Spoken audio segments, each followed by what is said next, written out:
Hi, my name is Brandy. I am going to be having a little short presentation here about the Hmong culture and a few of the things I'll be touching on: religion, holidays, language, how they kind of compare with the American culture, and what kind of things to look for in the main future and how to engage with them a little bit more appropriately.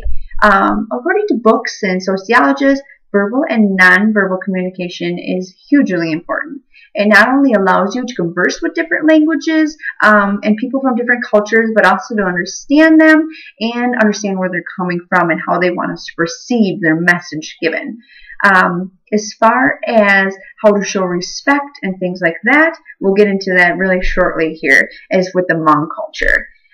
First off, I want to go ahead and start off with the family lifestyles and family roles, because that also, it kind of shows a little difference in the communication there. Family traditions and generations are very important to the Hmong culture.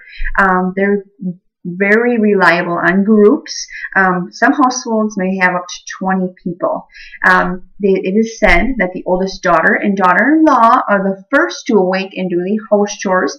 That may or may not be different in your own beliefs and cultures, but that is how the Hmong culture sees that. The one thing I touched on a little bit earlier, but I want to briefly say it again, they work together and such in farming and things on that, and the sewing, things like this such. They're very reliable on their groups and households, as I mentioned earlier, to work together and provide for their own families. As far as religions go in the family roles and lifestyles, they have multiple religions, just like us in America. Some of them even have the religion of the Lutheran and Catholic and such as us as well. Now, when we get into the material culture, I'm going to briefly touch on some of their clothing and their aspects of maybe why they do these and when they do these and where and what they wear. Men are said to wear black pants with red or colored bands and a black shirt. Also can sometimes wear a white vest over the top of that. Women are said to wear, on certain occasions, not I guess every day around the house, but are said to wear colorful headbands, multicolored shirts, long pants, and beaded skirt held up by the red band. Some younger generations too do wear like the silver metal type beading down the skirts as well. However, in the younger generations, many of them are wearing the same styles as what we have in the USA today, going very closely in that aspect. To touch more on the language and what we're all very interested on with the communication oral that we're learning today. It started in southern China about 2,000 years ago for the Hmong culture. Verbally, they typically have two different main dialects. Non-verbally, they have different ways of showing respect and showing respect to their elders, which is huge. We all need to know why these things happen, so we know what is going on and how they're doing the things and why they're doing the things they're doing when we're speaking to us. One of the ways they show respect is not to look you in the eye. Not something you typically would remember as an American culture. In our American culture, we are said to look at each other in the eye to show each other respect. If we're not, we don't seem like we're engaging. We don't really know for sure if that person that we're talking to is getting the message we're receiving.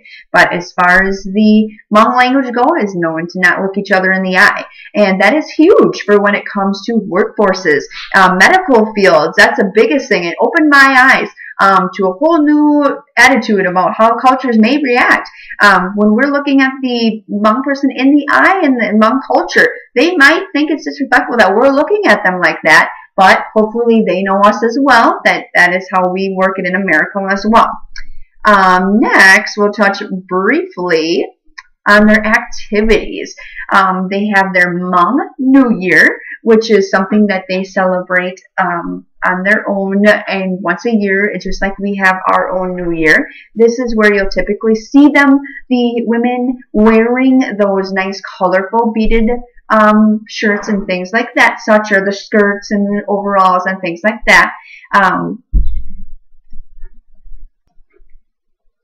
that Hmong culture is used annually in places where select areas of the Hmong cultures are actually bigger and modified. But they come together on these celebrations and they enjoy things as much like we do in our celebrations, but foods, dance, musics, other forms of entertainment of their choices. But really, they take these times and sit down and really celebrate and give thanks and welcome the spirits, and traditionally just kind of go look back at all the generations. So the new generations, the younger generations, don't forget where they came from and how things began for that culture. Overall, these are just some briefly overtouch of the Hmong culture that are seem so little that we don't seem to look at every day, but they yet can be so big. Hmong culture is just one of the many cultures and beliefs and different areas that are very important for us to see. And now I see that in the oral culture, how important that is to pay attention to. Once we get to engage and learn a little bit about each individual culture, we can not only can engage with them, like I said in the previous beginning, but also be able to understand them and understand where they're coming from. It's going to make everyday life easier. I think the oral and the sociology, everything's going to pay off in the end, because overall we do need to learn different ways of why people do things. It's just so interesting, and someday the people that are taking the time to learn these different things are going to engage with the overall cultures, and everyone will have a better understanding. Thank you.